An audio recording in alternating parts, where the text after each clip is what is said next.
ഇടുക്കിയിൽ 3 വയസ്സുകാരിയെ പീഡിപ്പിച്ച് 73കാരൻ പിടിയിൽ.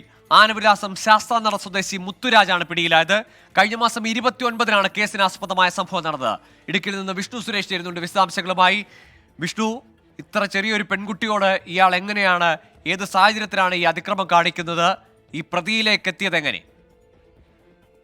ഗോകുൽ, കഴിഞ്ഞ 29-ാം തീയതിയാണ് കേസിനാസ്പദമായ സംഭവം നടക്കുന്നത്. പോലീസ് പറയുന്നത് ഇങ്ങനെയാണ്: മുത്തുരാജിന്റെ വീടിന് മുന്നിൽ ഈ ഇരയാക്കപ്പെട്ട പെൺകുട്ടി ഉൾപ്പെടെ മറ്റു കുട്ടികൾ കളിച്ചുകൊണ്ടിരിക്കുകയായിരുന്നു. ഇതിനിടയിൽ മുത്തുരാജ് എത്തി മറ്റു കുട്ടികളോട് വീട്ടിൽ പോകാൻ ആവശ്യപ്പെടുന്നു. അങ്ങനെ ഈ കുട്ടി മാത്രം തനിച്ചാകുന്നു. തുടർന്ന് ഊഞ്ഞാലിരുത്തി ഈ കുട്ടിയെ പീഡിപ്പിക്കുന്നതിനിടയിലാണ് കരച്ചിൽ കേട്ട മാതാവ് ഓടി വന്നത്. അങ്ങനെ ഈ കുട്ടി ഉപേക്ഷിച്ച മുത്തുരാജ് ഓടിപ്പോകുകയായിരുന്നു. പിന്നീട് നടത്തിയ പരിശോധനയിലാണ് കുട്ടി പീഡനത്തിനിരയായിട്ടുണ്ട് എന്നൊരു കണ്ടെത്തലിലേക്ക് പോലീസും അതോടൊപ്പം തന്നെ ഡോക്ടർമാരും എത്തിയത്. ചൈൽഡ് ലൈനിൽ പരാതി നൽകിയിട്ടുണ്ട്. പരാതിയുടെ അടിസ്ഥാനത്തിൽ പോലീസ് നടത്തിയ അന്വേഷണത്തിലാണ് പിന്നീട് മുത്തുരാജിനെ പിടികൂടിയത്. മുത്തുരാജിന്റെ വൈദ്യപരിശോധന ഉൾപ്പെടെ പൂർത്തിയാക്കി മുത്തുരാജിനെ റിമാൻഡ് ചെയ്തിട്ടുണ്ട്.